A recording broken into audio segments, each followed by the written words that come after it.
നമസ്കാരം. SKSS നേതാവ് സത്താർ പന്തല്ലൂർ കഴിഞ്ഞ ദിവസം ഒരു വിവാദ പരാമർശം നടത്തിയിരുന്നു. സമസ്തയുടെ നേതാക്കൾക്കെതിരെ സംസാരിക്കുന്നവരുടെ കൈവെട്ടുമെന്നായിരുന്നു അദ്ദേഹം പറഞ്ഞത്.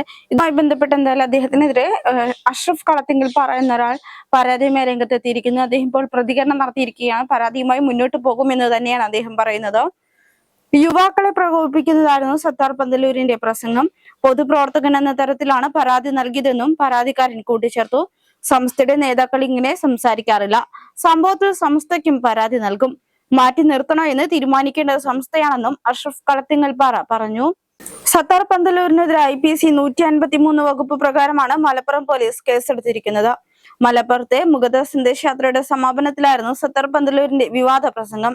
സംസ്ഥയുടെ പണ്ഡിതന്മാരെ പ്രയാസപ്പെടുത്തിയാൽ കൈവെട്ടാൻ പ്രവർത്തകരുണ്ടാകുമെന്നായിരുന്നു പരാമർശം.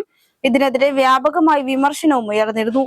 സംഭവത്തിൽ സത്താർ പന്തല്ലൂരിന്റെ പരാമർശത്തിനെതിരെ സംസ്ഥ മലപ്പുറം ജനറൽ സെക്രട്ടറി രംഗത്തെത്തിയിരുന്നു. തീവ്ര സ്വഭാവത്തിൽ സംസാരിക്കുന്നത് സംസ്ഥയുടെ ശൈലിയല്ലെന്ന് മലപ്പുറം ജില്ലാ ജനറൽ സെക്രട്ടറി മൊയ്തീൻ ഫൈസി പുത്തനഴിയും വ്യക്തമാക്കി. ഇത്തരം പരാമർശങ്ങൾ സംസ്ഥയുടെ നേതാക്കൾ പറയാറില്ല. തീവ്രവാദികൾക്കെതിരെ എന്ന നിലപാടെടുത്ത പ്രസ്ഥാനമാണ് സംസ്ഥയെന്നും മൊയ്തീൻ ഫൈസി പുത്തനഴി പറഞ്ഞിരുന്നു.